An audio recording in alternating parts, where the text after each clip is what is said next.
నమస్తే RTV news కి స్వాగతం. మీ సమస్య పరిష్కారమే మా లక్ష్యం.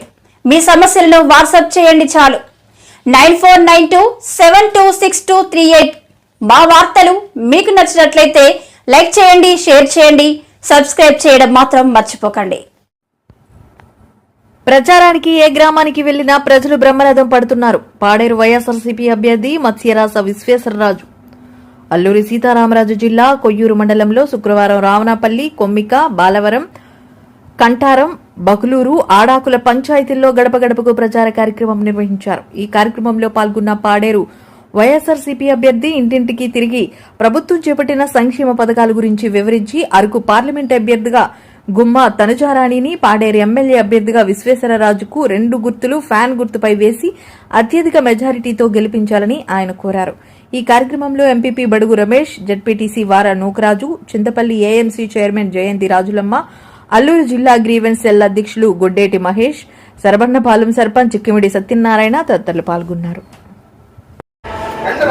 వైఎస్ఆర్ కాంగ్రెస్ పార్టీ పాడేరు నియోజకవర్గ అభ్యర్థిగా నియమించినందుకు గౌరవ ముఖ్యమంత్రి గారికి ధన్యవాదాలు తెలియజేసుకుంటున్నాను సార్.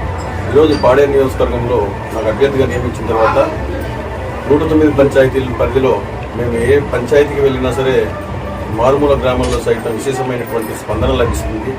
వందలాది మంది కార్యకర్తలు ఈరోజు వెనక్కి వస్తూ ముందుకు మాకు సాగనిస్తున్నారు. అలాగే ఇప్పుడు మాకు ప్రస్తుతం నిన్న ఈరోజు కొయ్యూరు మండలంలో ఈరోజు ప్రచారం కొనసాగుతుంది. నిన్న కొయ్యూరులో తలపెట్టినటువంటి బైక్ ర్యాలీ విశేషమైనటువంటి జనాదరణతో విజయవంతం చేయడం జరిగింది. అలాగే ఈరోజు మిగతా 6 పంచాయతీలు ఈరోజు కార్యక్రమం జరుగుతుంది. ఈ కార్యక్రమానికి వందలాది మంది ప్రజలు వచ్చి ఈరోజు మాకు ముందుకు నడిపించడం జరుగుతుంది. రేపు జరగబోయే ఇంకొక వారం రోజుల్లో జరగబోయే సార్వత్రిక ఎన్నికల్లో ఖచ్చితంగా వైఎస్ఆర్ కాంగ్రెస్ పార్టీకి అఖండ మెజారిటీతో గెలిపించడానికి ఇక్కడ కొయ్యూరు మండల ప్రజలందరూ కూడా సిద్ధంగా ఉన్నారని చెప్పి తెలియజేస్తున్నారు.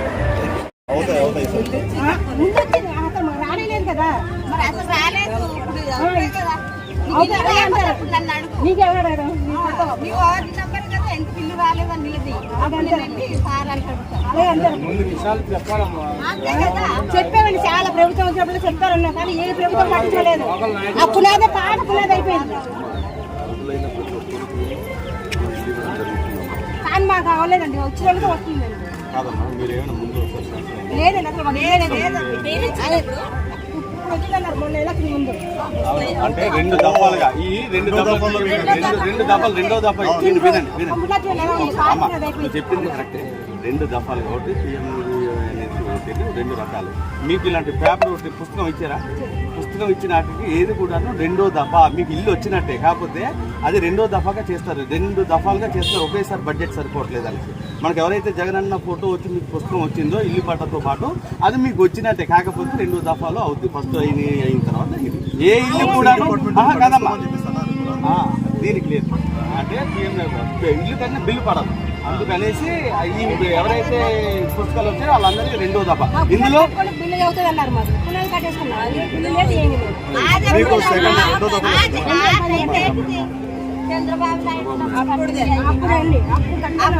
ఇప్పుడు మీరు 2010లోనా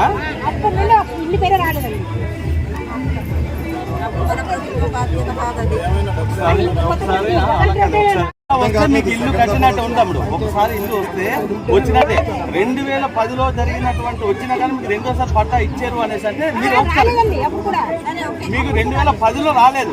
కానీ జగనన్న వచ్చిన తర్వాత మీకు ఇల్లు పట్టా ఇచ్చారంటే మీకు ఇల్లు వచ్చినట్టే. 2 దఫాలుగా ఇస్తారు. మీరు పునాది కట్టుకున్న సంగతి మాకు అనవసరం. కానీ 2019లో వచ్చినటువంటి 2వ దఫా ఇల్లులో ఖచ్చితంగా మీకు వస్తుంది. రాకపోతే మీకు ఆ పుస్తకం ఇచ్చిన వాళ్ళకి ఎవరికైనా అడగండి. పుస్తకం ఇచ్చిన వాళ్ళకి మాత్రం ఫస్ట్ దఫాలో కట్టడానికి లేదు.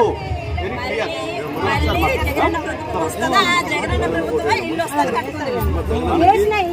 ఇల్లు కట్టినా కట్టబడిన మంచి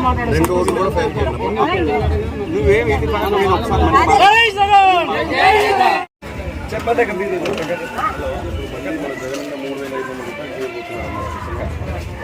2 ఓట్లు కూడా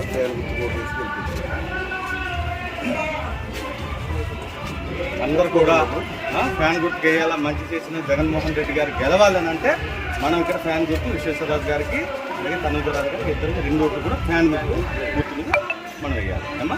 మీరే కాదు అందరితో చెప్పండి అక్క. చేయండి.